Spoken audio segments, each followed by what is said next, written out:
Good evening, Winnipeg. Good evening, Manitoba. And for all those joining us live this evening on our YouTube channel and all of our social media platforms, we say good evening, universe, and welcome to the Illegal Curve post-game show. Alongside my buddy Dave Minuk, I'm your host, Drew Mindell. Ezra Ginsburg away from the program this evening. We presume he's missing and hungry. Not 100% sure where he is, but that's okay. You know, we I love our actually just Ezzy. presume he's watching, to be honest with you. That's true. You got actually everybody that's in the chat, and there's so many of you there already. Let us know when Ezzy shows up, because that's really what we want to know. At some point in time, I think I'll bet dollars to donuts that Ezzy will somehow pop into the chat at some point in the next, however long we're on for, 40 minutes, hour, somewhere in that vicinity. In any event, Dave, good to see you on this Wednesday evening. You're repping the Minnesota Golden Gophers tonight, I see, bringing out a new hat from your collection of I guess haberdashery, if you will. It's true, but I do. How's that for a good word? Haberdashery. It is a good word. I might have to go to buy some new hats though, because most of my other hats are hockey hats. I don't really want to wear hockey hats because I don't like to support any specific team. So I will, as he's skipping the dishes. Well, he's made the dishes dirty. We know that. We don't know if he's skipping them. So we'll see if I can bring some new hats to the fold. Exactly. You don't want to have anyone question your allegiances or anything like that. Anyways, Dave, Winnipeg Jets, they end up winning tonight's contest by a 3-2 margin. 3-1 up until the last 10 seconds of the game, where the Senators on that two-man advantage, I think, put a little bit of a lump into everybody's throats, if I'm being perfectly honest. It's like, okay, this Senators team never gives up, and this Jets team has been a little sloppy for the last minute or so, didn't end up costing the Jets anything. A clean 2 points. Wasn't the prettiest game. Wasn't the Harlem Globetrotters against the Washington Generals, but at any event, it's 2 points in the standings for the Winnipeg Jets, and they'll gladly walk away with the victory. And Drew, it's what we've talked about throughout the course of the season with this Winnipeg Jets team. You have a stinker, and you come back and get the 2 points. Again, They're not always Picassos. They're not always the most fantastic of victories, but at the end of the day, you walk away with 2 points. You bank them. And you're feeling good about yourselves because you've got the win, and it's a clean win. And that's what the Jets have wanted to do for a while. And now you've got a big game coming up. And we're not going to suggest that they were looking past this game at Toronto tomorrow night, because obviously based on how they played last game, they couldn't afford to do that, especially against an Ottawa team that really young, inexperienced, but very talented. So you've got to be very careful against them. You couldn't really afford to do that. But again, what it does is it sets you up now for a very, again, not a monumental game. It's not anything that's going to define your season. But at the end of the day, you're 5 points back of first place, and you've set yourself up knowing that you're playing, you've got a game against the Oilers, and then you have 3 more against Toronto. So you got 4 of your next 5 games against the Toronto Maple Leafs, which is setting itself up for a little playoff series. I don't know what the Leafs do in between the game tomorrow and the game next week in Winnipeg. I don't know what their schedule looks like. But the point is, if you're the Winnipeg Jets, you're in a position. I mean, again, it's not easy to gain ground because of all these 4-point games, but when you're playing Toronto 4 or 5 times, you could be the first place team if you play your cards right. So again, there's a long way to go from here to there, but you've positioned yourself well with this win. Yeah, and you're absolutely right. And so you take, you obviously are not happy about the performance on Monday. And so tonight's performance was better. It wasn't anything that I would write home about, to your point there, Dave. But the third period, you had to win the period. So after 40 minutes, it's tied up at one goal apiece, just like it was on Monday. Remember, after 40 minutes, it was tied up, if I'm not mistaken, at 2 goals apiece. The Jets won the third period. Matthew Perreault gets it done on the power play. Great special teams, check mark. Trevor Lewis gets it done shorthanded, another check mark. So, it took a full effort. You saw the line blender out from Jets head coach Paul Maurice in that third period, because really that second period was as lousy a period of hockey as both teams have played this year. There was nothing about that second period that was attractive or pretty or anything that you would want to carry over. So what does Paul Maurice does? He changes things up to try and get a little bit more energy, I think, into the team, maybe get them to be awake a little bit more. And at the very end, they end up with the 2 points, which is really what matters the most in tonight's contest. Yeah, and get Lauren Brossoit back in action. I mean, he hadn't played in so long. Connor Hellebuyck, I think, played 7 games in a row. So you needed to get Lauren Brossoit playing, and we know he would have played one of those Canucks games that were rescheduled. But at the end of the day, he hadn't played in a long time. So you get him going. Didn't look good early, of course, because Ottawa got that quick goal by Nick Paul. But at the end of the day, he looks good and doesn't let up another goal until late in that third period. I thought it was actually a little disconcerting for Lauren Brossoit because he got that big hit I think it was in the second period. Was it Norris who was charging hard at the? I don't think it was Norris, but it was someone was coming in hard and hit him. And that's one of those plays that can cause your goalie to have a concussion. If you're unlucky. And it looked like he fought it off and he was okay. But at the end of the day, I think big win for Laurent Brossoit because again he's coming off a game he'd probably rather have back, and now he feels better about his game and feels good, having been back in the net and getting that good feeling again. Yeah, absolutely right. And so the Jets now will head into Toronto to play the Leafs tomorrow night in a game that should be at least feature, it should be a more entertaining game simply because there's more talent on both sides of the ice.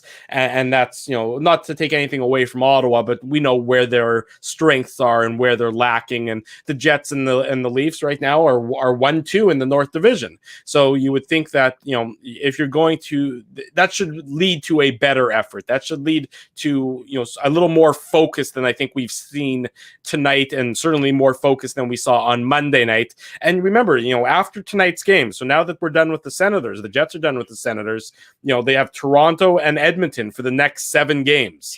That's, it's obviously not going to matter in terms of getting into the playoffs, but if you wanted to make a statement, or if you wanted to sort of test your game out and your level out against better competition, or the competition you're going to be facing come playoff time, well, that's what you got for the next 7 games. This last little stretch of the Jets season has been, I'm going to say, a bit of a dull one. You've had the Senators 3 times. You've had a struggling Montreal Canadiens team. I think you had the Flames before that, if I recall correctly, or maybe you had a couple games against the Leafs. It's all blending together at this point. But the next 7 games are all against playoff teams, which should hopefully make things a little bit more interesting than what we've experienced so far this week. Yeah, if you can't get up for these games, and again, they're not going to define your season in the sense that you're making the playoffs. We've already gone through this. We've talked about it now. I think, as he said, it feels like it's been weeks now. It feels like a foregone conclusion. Really, the only team that has that question mark is the Montreal Canadiens, and we feel like they're still probably going to be a playoff team. But they lost. Calgary beat them tonight handily. So that's why I said got a lot of games in hand still. Yeah, no, I know that. I know. So that's what I'm saying. So they're my one team and that's what we've said. They're the one team that is not 100%, but the other 3 are guaranteed in my mind. And it would take a monumental collapse, which I just don't think you're going to see for either one of those 3, any one of those 3 teams, to fall out of a playoff spot. But again, at the same time, you still need to have a good showing. You can't just go 0-7 and be like, well, it doesn't really matter. It's just regular season. No. And Paul Maurice has talked about it. Paul Maurice has talked about this idea that, he wants to test things out, right? He talked about D pairs. It's an interesting sort of way of looking at it, because he's talking about, in one press conference, he talked about this idea of getting to the lines that he wanted to roll with after that Edmonton game, which is on Saturday night. So come playoff time, you're saying. Come playoff time, he wanted to kind of get him. But then today he was talking about his D pairs and that idea of changing things up and getting guys playing with different players, and potentially, seeing guys like Ville Heinola get into the lineup, and maybe Jordy Ben. So obviously, when he joins the team, he joins them on Friday. I suspect he wouldn't obviously be playing on Saturday, but my guess is that you could see him against the Leafs the following week. The point I'm making is, so I think that it's 2 separate situations for Paul Maurice. On one hand, he wants his forward pairs to kind of now start to get that chemistry, that consistency, playing together to start against that Toronto series. At least that's what he said. That's the way I interpreted his words. The D pairs, though, on the other hand, it's going to be a little bit of a different situation, because he's not going to be and the truth is he's had them pretty consistently anyways, right? Like, he's really allowed DeMello to play with Stanley. He's had Forward and Pionk the whole season, basically, and Pullman and Morrissey a little bit last year and this year now. So he's already he already knows what he's got with these guys.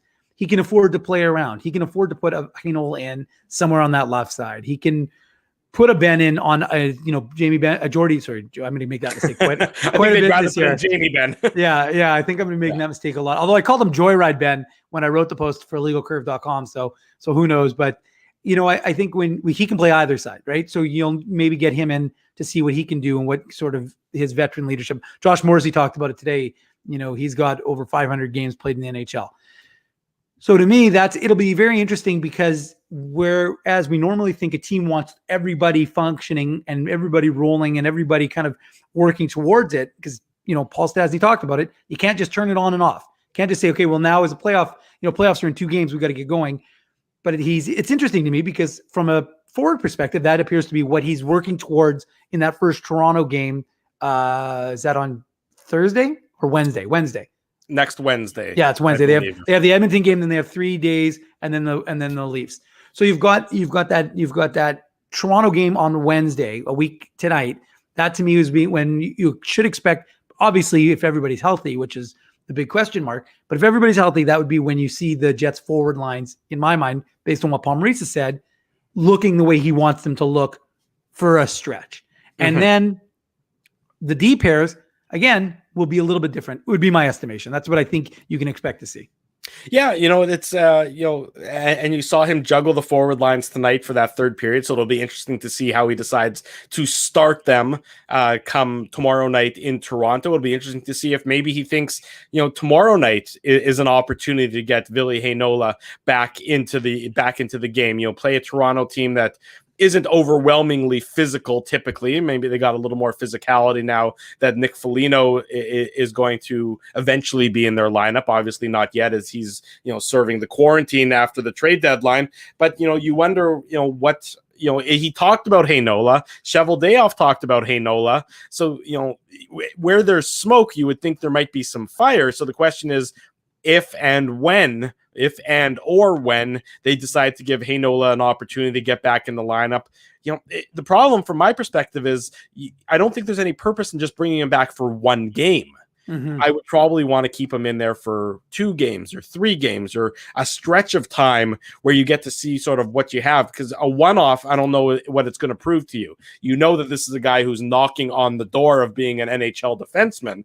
And could be tomorrow or it could be next year at this point in time. But if you give him that extended period of time, who comes out of the lineup, and that's where all your sort of questions, sort of become unknowns. Because I think that ideally they'd rather keep Logan Stanley in the lineup over Tucker Pullman, but how does that work with your left-right balance with Heinola playing on his left side? And I don't think you necessarily want to put somebody like Stanley or Forbert playing on their offside, like we know, Jordy Ben says he can play both sides.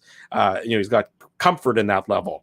These are the questions that exist for the Winnipeg Jets, and I don't know the answers, and I don't expect that you know the answers yet, Dave. But these are what people are sort of focusing on at this point in the season because of where they are in the standings. And had they lost tonight to Ottawa, people would be justifiably so, or they'd be pressing a little bit more of the panic button. They're not. They get the clean 2 points, so things are feeling better about yourself. The Jets themselves certainly know that it wasn't the cleanest effort, it wasn't their best effort, but you're playing on the road, you're playing against a high-skilled team, elements of a high-skilled team in Ottawa, and really you were able to shut them down after they opened the scoring, what was it, a minute and a half into the game when Nick Paul scored that goal after the collision between Pionk and Forbert. And you're thinking Keystone Cops. It was like unbelievable. Yeah. And you're thinking, here we go again. The Jets are sort of picking up where they left off after Monday's game, not looking smooth and not looking comfortable. And I don't really know that they looked smooth or comfortable at any point in tonight's game, but it's a sign of a good team that you can still get a victory despite not being what I'll call crisp. Yeah, I think that's a fair point, Drew. And I think, again, we've talked about it. The team rebounds. They don't always do it in the most pretty fashion. And, so folks are asking the good question, in the chat. Who comes out if you put Ville Heinola in? And the conventional answer, and people aren't going to like this, would be if you're Paul Maurice and it's going to be on the left side, it's going to be Logan Stanley. You may not like it, but that's just the reality. And now people are going to, it's funny. Again, I feel like I'm in a bizarro world where people are rioting at the idea of no Logan Stanley in the lineup. And I just think that you have to think about it from what the coach is going to do. And the coach isn't taking Josh Morrissey out of the lineup, and he's probably not taking Derek Forbort out of the lineup. Now, to me, you could drop Derek Forbort down. I mean, Derek Forbort to me is ideally a third pairing defenseman. I think he's played admirably as a second pairing guy, but I think he's probably better suited in your lineup to be a third pairing guy. And I think that I mean, it would be an undersized pairing, but how smooth would Pionk and Pua and Heinola be if you put those two together? So, again, I don't see him going the route of switching him over. Pascal Vincent, when he had Heinola and Samberg playing together for the Manitoba Moose, it was Samberg who I should note is injured, in case people are wondering what his status is, and didn't play in any of the games in the last series against the Belleville Senators. But it was Dylan Samberg who moved to the right side. Ville Heinola stayed on his strong side on the left. So, and as he brought up a point, I don't know if he played on the right hand side in Finland. I don't believe so. I think he played on the left side as well. So I don't know that he has that experience, and I don't know that the NHL is the place where you want to give him that sort of immersion in that opportunity.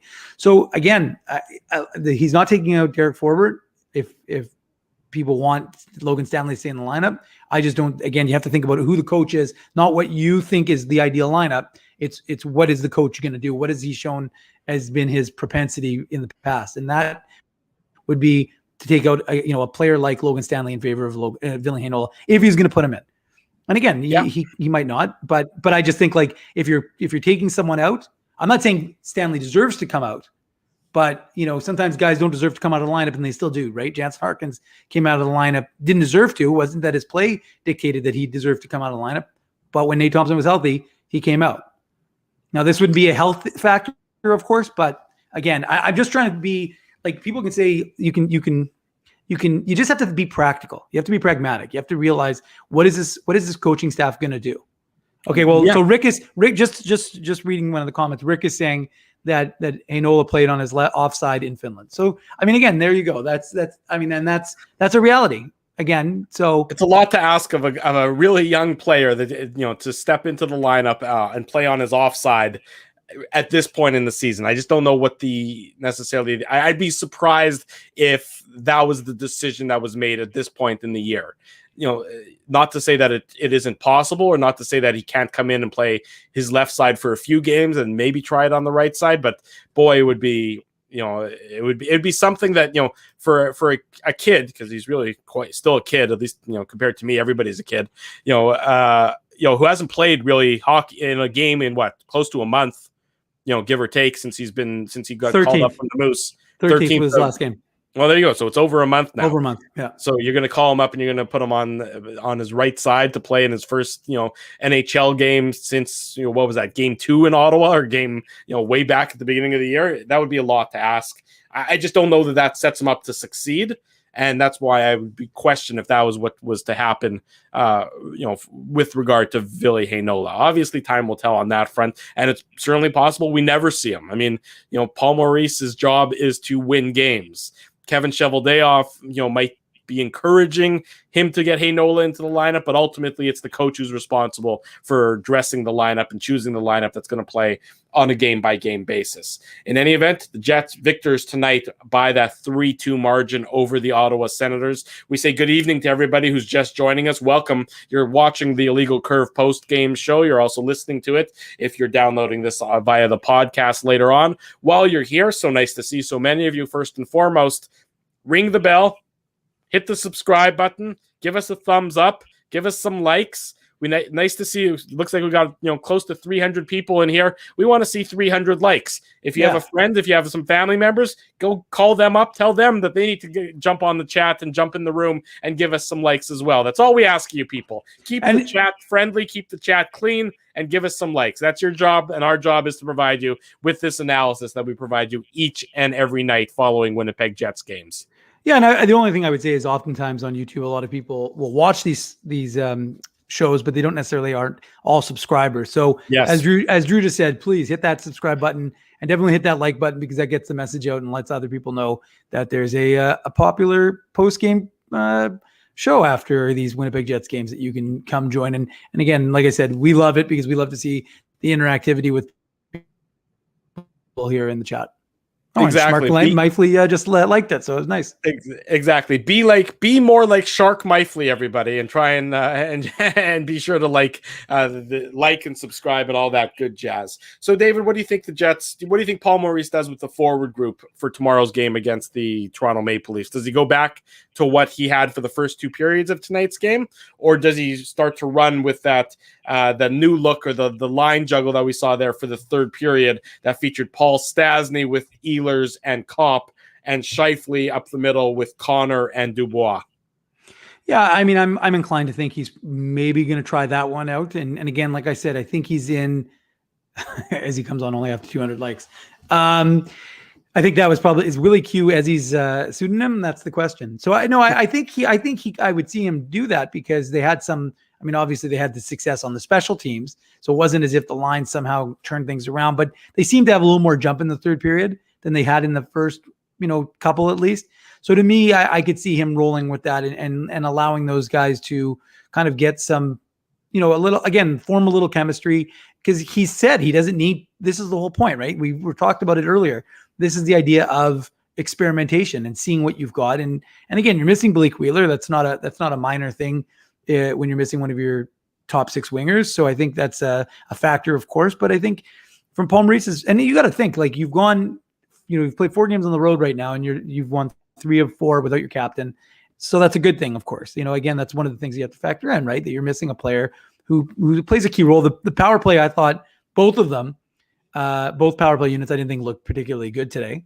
I think that there was a lot of I gotta say, it's got to be difficult on the power play to play against that Senators penalty kill, because it's just chaos. I mean, that Senators, they're very aggressive. Yeah, it almost resembles what they would look like at 5-on-5 action.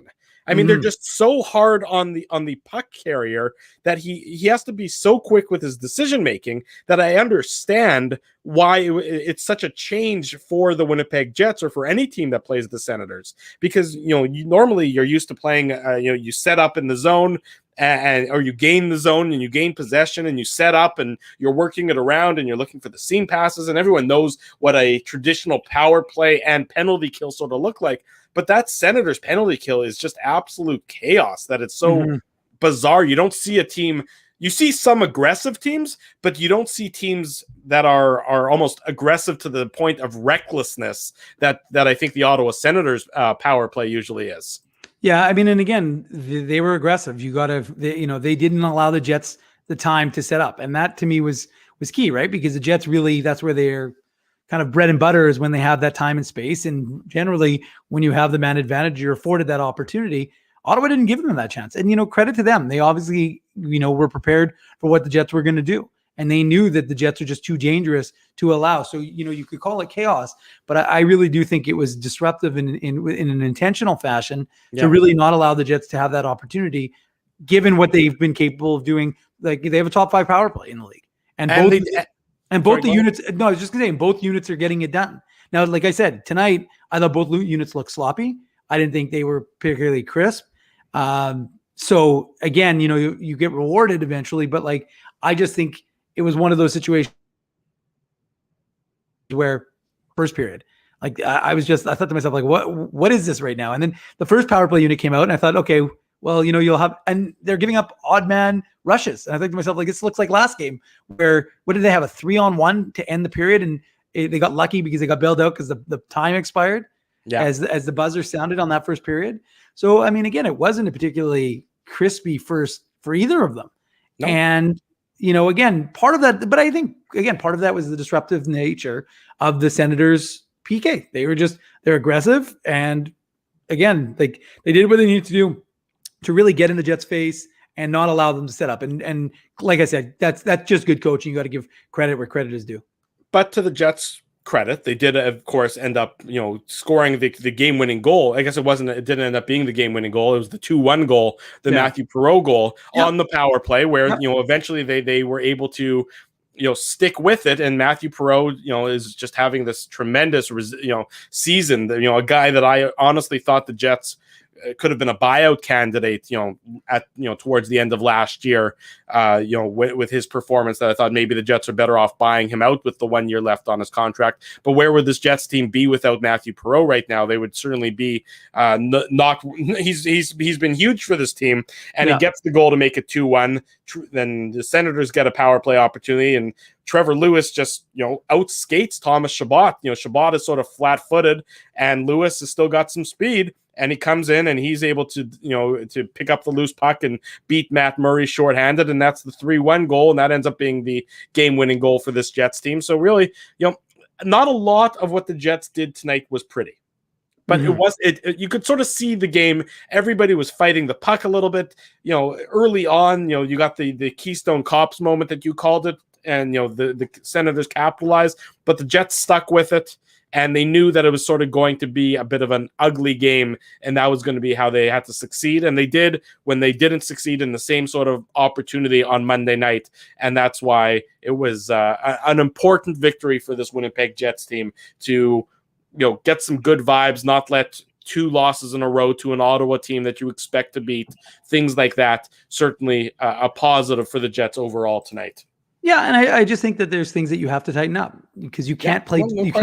You just can't play defensively loose the way they did and not get burnt. And again, Ottawa's a younger, less experienced team, but you're not doing that against Austin Matthews, John Tavares, Mitch Marner, Zach Hyman, Nick Foligno eventually. Like Toronto, or we can go through Edmonton. You just can't afford to do it against those teams. You have to play A games. You can't afford to be, we were good for 45 minutes of the game.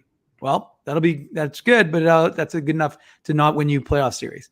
You just can't afford it. And that's what I think Paul Maurice has talked about, that idea of rolling, getting his group playing more consistent. And that's what everybody talks about. And it's, it's funny. It's one of the most cliche things to say, we just got to play a full 60. Well, and if they could do it every game, they would do it every game. So it's easy to say, why don't you do it every game? But clearly something, and again, part of that is the disruptive nature of the other team who's also trying to play a full 60 is not allowing you to play your game. But I just think, like I said, I think it's one of those situations where if you're the Winnipeg Jets, you can't play that loose against a Toronto Maple Leafs team, and look, they can't either. But I just think it comes down to execution. And I think you have to be tighter as a group. Not tight, holding your sticks tight. I just mean tighter as a group. Yeah, in terms attention to detail. Yeah, the attention to detail. And I would expect the attention to detail is going to be better for the Jets tomorrow night, even on the second half of a back-to-back. I do truly believe, and I know I'm a broken record, I do truly believe these games are getting increasingly more difficult to play.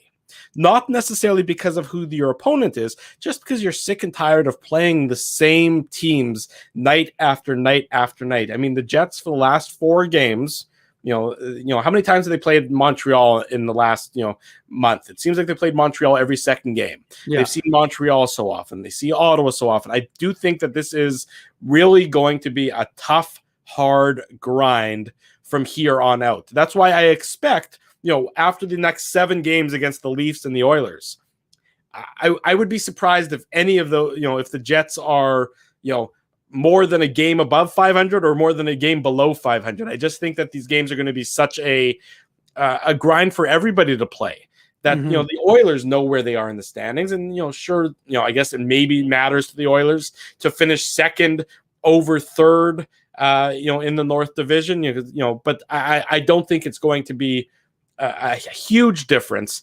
And I see people in the chat saying, all the more reason to insert some youth into the lineup. And I agree. I just put up Troy's comment on the screen there. And I agree, Troy, would be an opportunity where, let's say if Wheeler was healthy and the Jets had been at their same previous 12 forwards that we've seen night in, night out, I would use this as an opportunity to get a guy like Harkins into the lineup.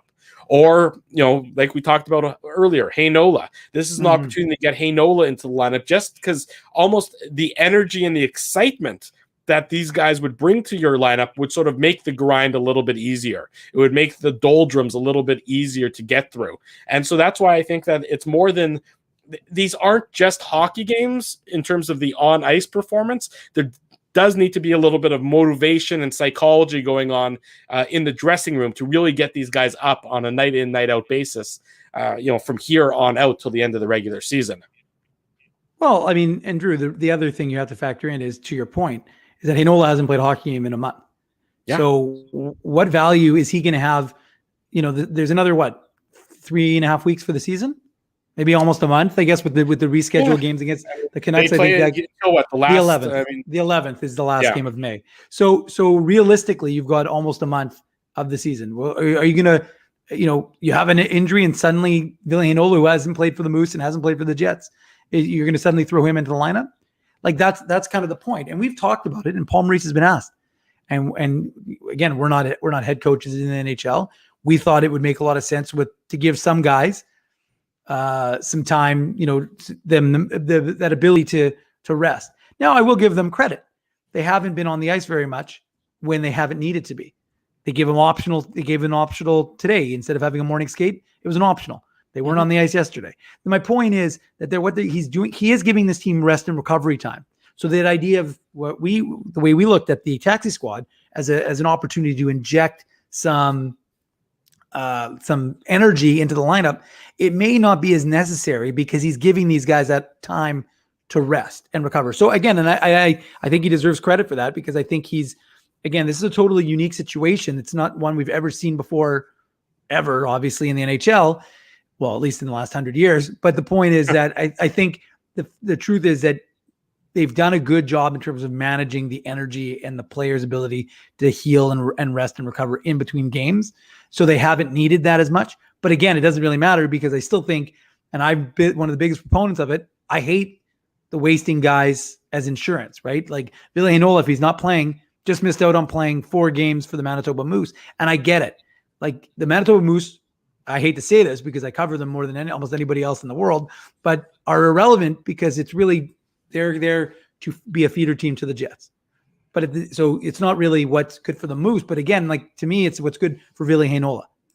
And Jansen Harkins talked about it. I know we're going to go to Paul Maurice right away, but Jansen Harkins talked about it, how the taxi squad has been good for keeping him sharp. But again, like I said, you got guys like Vesalainen. What's Vesalainen played in total this season? 14 games between the Moose and the Jets? Yeah, so not much more if it's even that high. Right. So I guess what I'm getting at is there's the want of guys, of people to get young players into the lineup, and I get it. And I just think, like, now, based on his comments, although it was interesting because even his comments today when he was asked about it, he talked about platooning guys. These were the comments earlier on illegalcurve.com if you didn't hear them. There you go. So, you can go find anyways, it there. We'll talk about more of that when you're done with the Paul Maurice audio. Okay, let's bring in the Winnipeg Jets head coach, Paul Maurice. You're listening, of course, and watching the Illegal Curve post-game show. Just give me a second here, folks. If you don't mind, if you can be so kind.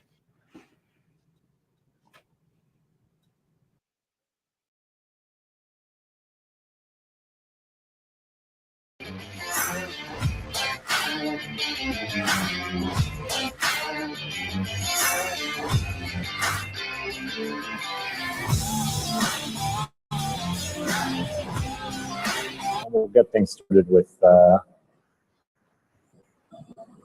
ahead. Ken Weave from Sportsnet Weaver. Good evening, Paul. Your group has made bouncing back a big part of its identity, or calling card, if you will. What stood out about this effort? Oh, it wasn't easy. They got their game now to a kind of a loose and fast and fairly high risk game. And that can be a dangerous. It's like the first goal they scored, right? They'll spit it into a hole and hope they get a break go the other way. So that's not an easy one to handle, but a good one. We'll go next to Jamie Thomas from 680 CJOB Jets Radio. Go ahead, Jamie. Hey, Paul, did Perreault's power play goal kickstart your solid period? Yeah. Tight there, right? Like it was through the shots. I think we had about 10 even string shots in the first. I think they had 5. and then that evened out by the end of 2. So it's going to be like that. It's going to be a break. There wasn't a whole lot of offense, nothing clean going really for either team. So power play goal, Maddie's. Your power play is going to look, they're really, really aggressive on their penalty kill.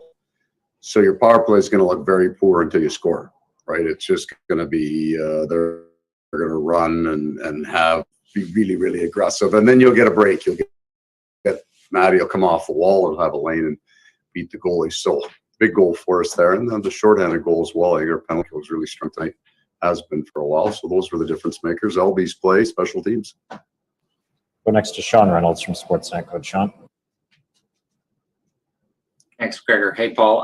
What were you looking for when you switched up the lines, and what did you see after you did so? Yeah, just a different presence. I thought, Mark's line of the plays were dying kind of off the rush, and that's an awful lot to ask Andrew Kopp and to play the right side. He hasn't played it. Pierre-Luc prefers, if he's going to go to the wing, to be on the right. I thought he got to the net front better. I saw him doing that in the second period and thought that's what that line needed. And I know that Kopp, Stas, and Nicky Ehlers had some things going for them earlier in the year, so it just put them back. And I thought we were better after that. Next to Jason Bell from the Winnipeg Free Press. Go ahead, Jason. Hey, Paul, when somebody looks at the stats, they'll see 26, 27 saves by your goaltender. And I mean, that doesn't blow anybody's socks off. And certainly he's not going to, the first one is so shot, quick shot that he doesn't have a chance on. But after that, for a guy that hasn't played in 3 weeks, your assessment of what looked like a pretty solid game. Yeah, second period especially, really square and right to pucks that came to the net. A lot of what they'll do is throw pucks from tough angles and try to get a stick on it. So it's kind of funny. It's either not dangerous at all because it's such a bad angle shot, or it's very dangerous, right? It's a off a stick, off a shin pad. So he was good. He really important for him because he had a tough one in his last game, but we wanted to give him and Wade Flaherty some time to work together on the ice. He worked hard since he's been off because he wanted to get right back. Even the game prior to that, he didn't feel really sharp. So he had a couple of nights where he wasn't really loving his game. It's hard for these guys to, in a non-practice environment, for your backup guy to stay sharp. It's tough. So Wade and he were on the ice just about every day, and they were working on their game. So he worked hard to get back into the form he was tonight. Go next to Mitchell Clinton from Jets TV. Go ahead, Mitch. Hi, Paul. Just a thought on Nikolai Ehlers hitting 300 points. He's the fourth Danish NHLer to do it. Just the growth in his game, obviously, you've talked about it a lot, but just for him to kind of hit that kind of milestone and what it might mean to him. Well, he should be very proud of the number alone. And then when you look at the improvement in his game in 1 year, he's a different player now. And not that it was a poor player before. He's always been dynamic, but he had some, he's banging in tonight. He's winning battles. He just creates so much open ice, makes a lot of smart plays. And he's such a positive personality, right? I mean, he's a big part of that power play unit going. Just really excited when they go up. They've got a great chemistry growing. So happy for him, but he should be acknowledged for the improvement in his game. He's really come a long way. And final question to Ken Weaver from Sportsnet. Go ahead, Weaver. Well, just a tactical question on your last power play. You just went with your regular lines and 2D. Is that a byproduct of how aggressive Ottawa is, or what went into that? Time on the clock. Going like Ken, we're at about 2.5. I had expected 3 guys coming up the ice. I thought they were going to come right after it. I didn't think our one unit had enough going to put them out there. I thought, might lead with the second unit. Then I don't like what it leaves me coming out of. I know the goalie's coming after. So there are a bunch of things like that. I mean, in a 2-goal game like that, I thought that we needed 2 defensemen on the ice. Thanks very much, Coach. Okay. Keeping Winnipeg laughing. Keeping Winnipeg laughing for over 30 years. Rumors, Canada's longest running comedy club, bringing you the biggest laughs from the best comedians on the planet. Jerry Seinfeld, Chris Rock, Jon Stewart, Dennis Miller, Brad Garrett, the greats, and all the up-and-comers too. When was the last time you laughed out loud? Make it a great night out with friends or book your office or birthday party. Even a fundraising event at Rumors. Get all the details and dates on upcoming shows at rumorscomedyclub.com. Hey, Drew. Ezzy, whoa, what a smile! Yeah, I got my crowns done at Linden Market Dental Center, and they whiten my teeth. I see. They're so bright that every time I smile, they go, "We have hockey tonight. Do you have a mouth guard to protect those pearly whites?" "I sure do." Whoa, they even ting through the mouth guard. Linden Market Dental Center covers all your dental needs from restorative to cosmetic dentistry and will fit you with a sports guard for that active lifestyle. 877 Waverly. See lindenmarketdental.com. Hi, it's Drew from Illegal Curve here. Selling your home can be stressful, but it wasn't for me. Thanks to my friends at Zappia Group Realty, they made the process so easy. My home sold within 48 hours and with multiple offers. Zappia Group Realty took care of everything with their exquisite customer service and attention to detail. If you want to sell your home for more in less time, get started by talking to Frank and Mauro Zappia of Zappia Group Realty. Online at zappiagroup.com. While you can't always count on your team winning, nor your favorite player scoring, one thing you can always count on is Bernstein's Deli. They've expanded their services because the team at Bernstein's Deli wants to accommodate your needs and keep you safe. Open Tuesday to Saturday from 9 a.m. to 6 p.m. to serve you. Head to your phone, in-store or online to shop for groceries or order meals from the restaurant, like the legendary Illegal Curve sandwich. Just go to bernsteinsdeli.com. So you're a pizza person, you married a wing person, but somehow your kids are salad people. You can't pick your fam, but you can pick your BP meal deal, starting from $18.99 for takeout or delivery at bostonpizza.com.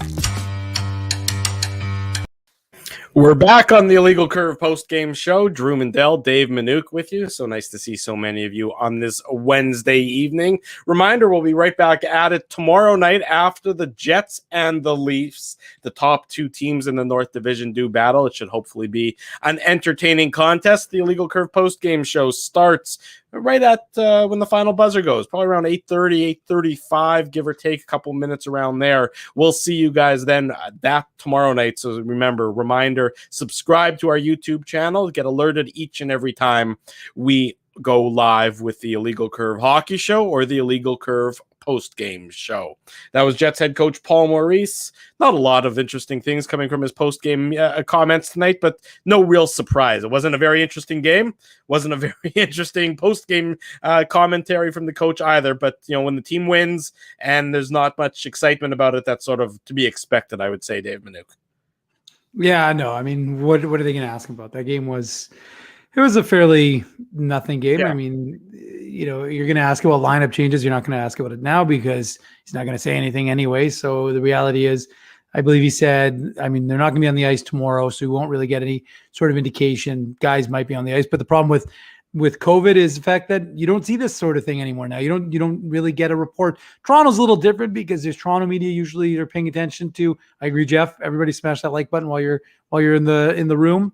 But I think like you may get a little more of an indication. Guys like Mark Masters of TSN usually pay attention to what's going on with the Jets lineup. So we may get an idea as to what's happening if some people are on the ice that shouldn't be, that sort of thing. But realistically, we'll probably have to wait till warm up at about 5:30 Winnipeg time to get any sort of indication other than obviously Connor Hellebuck will be back in net for the Winnipeg Jets. But in terms of the lineups, is whether you see a Ville Heinola come in or someone else, you never know. We never know what's going to happen in terms of guys being banged up. Exactly. Somebody could be banged up after tonight's game. There were a couple different instances where Jets players ran into each other. We talked about the Pionk foreboard one early in the game. Appleton and Perreault also did a bit of a dipsy-do, and who knows, Scheifele on that hard net drive, he also went for a pretty good spill there as well. So you never know what the health status is going to be regarding the Winnipeg Jets, and we'll wait until tomorrow, close to game time. Maurice will meet with the assembled media, but there won't be any assembled Winnipeg media there. We'll be assembled by Zoom. Exactly. You can assemble them by Zoom or whatever else. And you can, of course, keep it locked to illegalcurve.com and our Twitter feed at illegalcurve for all of the latest Winnipeg Jets news as we find out things tomorrow on the second half of a back-to-back. And then they fly back to Winnipeg, of course, right after the game tomorrow. They'll have, I believe, an off day on Friday ahead of the late start on Saturday night, the last 9 o'clock start until the playoffs, because if it's the Jets and the Oilers in the first round of the playoffs, and certainly all evidence is pointing to that, those are going to be some late starts. You know that those games are likely not going to be until close to 9 o'clock. Depending on how it all plays out and how TV works, but likely to be some late starts for the Jets and the Oilers in a playoff series. But we're ahead. We're not at that point yet. We still got 13 more games before that. Question from Ty, as you can see it on the screen, and if more people have questions, throw them into the chat, and we'll get them as we can over the course of the next few minutes before we wrap up the post game show. Do you expect more jump from the Jets tomorrow night? I would, just because you're glad to be done with Ottawa. You're glad to be done with, the stretch of games against teams that have been below you in the standings, albeit Montreal was a playoff team and still is in a playoff spot. But I do think that you'll see more jump from the Winnipeg Jets tomorrow, and they're going to be playing against a Toronto Maple Leafs team that, is not well rested because they played last night, but more well rested than the Jets, let's say. Although I think it will be 3 and 4 nights for both teams, because I think Toronto played Monday, Tuesday, Thursday, and the Jets, of course, played Monday, Wednesday, Thursday. Yeah, I mean, and you, again, like I said, I think both teams will get up for this game. I think you kind of have to, right? Because you're having a 1-2 battle, and you don't want to have a poor showing. And I think it's kind of funny, right? The Jets went into Toronto and were able to do something that few were expecting when they took 5 out of 6, and then Toronto comes into Winnipeg and takes 4 of 4. Mm-hmm. So they're, both teams have been able to kind of do something in the other team's building that left them not with the best feeling, of course. And so I think both teams are very aware. I think it's kind of like one of those situations. It's kind of like when that Jets had that Calgary series coming up, and they had to take on the Flames. And even though they had that game against the Oilers in between, there was still kind of that focus on Calgary and that series with Calgary. And that's, I think, the same with Winnipeg. I think Winnipeg knows that there's a big series coming up. Like I said, 4 of your next 5 games are against Toronto Maple Leafs. And to me, again, it's not a barometer, because, again, you're missing Blake Wheeler. They're missing Nick Foligno. There's going to be some players missing. But it's going to be a pretty good measuring to see, again, one game, you can say that's not a big deal. But after 4, if you haven't gone at least 2 out of 1, at least 2 out of 4, you don't want to go in limping 1 and 4 kind of thing. Yeah, and then it's as TJ Metal said in the chat, and it's up on the screen. The next 7 games should tell us what this team is about. The next 7 are all against the Leafs and the Oilers, and frankly, I'd be surprised if the Jets went 1 and 6. I'd be shocked if the Jets went 6 and 1. I expect that. I don't think there's a huge difference between the Jets, the Leafs, the Oilers. I'll even put the Habs on a bit of a lower level as of late, but they could certainly, bring it right back up to where they were before. But I think that, if the Jets and the Leafs and the Oilers all played each other, in 7-game series, more often than not, they're going at least 6 games, maybe even 7 in all those series, just because, where the Jets have a strength, maybe the Oilers have a weakness. And where the Oilers have a strength, maybe the Jets have a weakness. And it goes the same with Toronto. So that, I do think these teams are pretty evenly matched, despite the fact that Toronto has been, I said this on Monday's show after the trade deadline. Before the trade deadline, Toronto was the best team in the North. After the trade deadline, Toronto's still the best team in the North, but I don't think they're so far head and shoulders above everyone else that they can't be beaten in a playoff series, or they can't be beaten in a when they play them 4 times in the next 7 games, whatever the number actually is. Yeah, sorry, and just to explain my holding up 4 fingers in case you're wondering, Dom Zappia was asking about the number of recalls the Jets are allowed, and the answer is 4. Between now that you don't have a roster maximum, but you're allowed to have you need to have in terms of cap, I should say, but you basically are allowed 4 recalls. Is that recalls from the Moose though? Because the taxi squad. I'm talking about, I know, because remember, you have to treat that as if it's like, remember, if you're getting recalled from you have to be reassigned. basically the taxi squad is almost null and void at this point in the season because you're not going to send somebody back down to the taxi squad once you call them back up because there's no roster. Again, once the trade deadline comes and goes, there's no roster maximums anymore. So you're not limited to having, that the 20-man roster, the 21-man roster that you have during, the normal parts of the year. You can have as unlimited a roster as you want, so long as it's basically salary cap compliant. Yeah, you have to be cap compliant, of course. Yeah. You still have to be cap compliant, and that shouldn't be an issue for the Winnipeg Jets, given the players that they have on the taxi squad are all not making a significant amount of money, and the Jets having moved Nate Beaulieu to LTIR also gain his cap space as well. So for the most part, the Jets will be able to basically use whomever they want. It's unlikely that there's anybody right now with the Moose, but once the playoffs come, then you have your Black Aces, because then the salary cap isn't even a factor.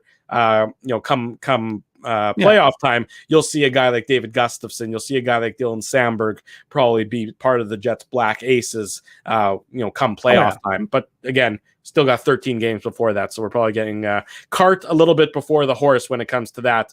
But it'll be another good night tomorrow night, another big contest for the Jets against the Toronto Maple Leafs. Hopefully it'll be there'll be more life into the game, just because I can't watch the Senators anymore. And I know that they play an entertaining style, oftentimes, but I want to see some games that have a little bit more juice with them, and we haven't seen that in a while for this past week or so, Dave. Well, again, like I said, I think it's one of those situations where, sorry, I'm just reading the question. They've got Vesalainen and Ville Heinola are already with the taxi squad. Sandberg and Gustafson are both with the Moose, and both are injured. So the Moose have a 10-day break between games. They played their last game on the 12th. They won the last 3 games against the Belleville Senators, Ottawa's farm team. And now they've got 10 days before they play their final series, which is 5 games at home against the Stockton Heat. So the next Moose game will be on the 22nd of April. And so we'll probably see Gustafson and Sandberg back, I would imagine, from what I understand, what I've been told, that they should be back. Again, I'll get an update probably in the next few days. Moose have had the last 2 days off. They haven't been skating. So obviously, because they're going to be getting their fill of practice over the next week. So we'll get an update from them, probably from Pascal Vincent, in the next couple of days. So they have 5 at home in a row against the Stockton Heat. Is that what you said? Yeah. So they've got their last 5 against the Stockton Heat, and that's their last homestand. Yeah. And then they go on the road and they play. I think they play in Toronto's the first series, starting May 6th, 8th, and 9th. I think is they play against the Marlies, and then I don't remember if it's against. I don't remember the last series. I can only keep one series in my mind at a time. But it's crazy to think that the Moose. Yeah, and this is a stretch of 17 straight home games at the Iceplex. So it's definitely been unusual. Not all of the games have been at the Iceplex, I should say, but or maybe they have actually in this stretch. Yeah, you know what? Honestly, this season has been it's been such an unusual year, and so I will say though, and I mean, it sucks that people can't enjoy it, but having to tell people that getting a view of watching these games at the Iceplex, and I moved downstairs. I was sitting upstairs before, but I didn't have a place for my computer, so I've set up the computer and I've got everything right by the window where sometimes we stand during training camp, and you can watch the rink. And I got to tell you, like, what a treat it is to watch hockey that close, 6 feet away from me watching pro hockey, and able to like have my computer, have everything in front. And so you get a really good idea to watch these young prospects and see them develop, and again, Cole Perfetti's been, just to give people some insight, Cole Perfetti's been unbelievable. His development is,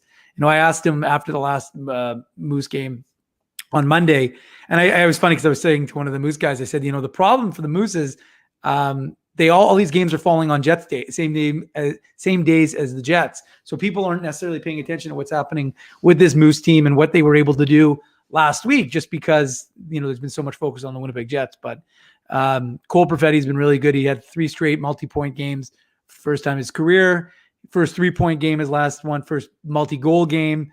But I asked him, I said, do you feel like it's slowing down for you a little bit? And let me just pump the brakes on anybody saying, should Cole Perfetti be a recall to the Winnipeg Jets? Because, look, maybe they give him 1 game this year. I don't know. But, Cole Perfetti doesn't need to be playing in the NHL right now. He's perfectly suited to where he is right now, in my mind. I'm generally risk averse with prospects though, so take that with a grain of salt.